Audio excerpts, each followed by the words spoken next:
لعلك سمعت من قبل شيئا عن الثقب الأسود الموجود في الفضاء الخارجي لهذا الكون، ولكن هل سمعت عن ثقب آخر يدعى ثقب الله؟ يقول أحد الفلاسفة: في العقل ثقب لا يملأه إلا الله.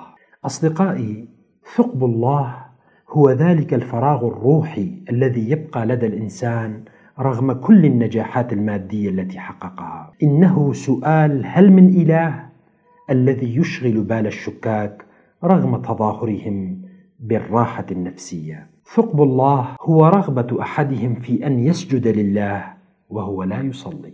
إنه دعاء الملحد الله في أن يشفي ولده المصاب بعد أن لف كل دكاترة العالم.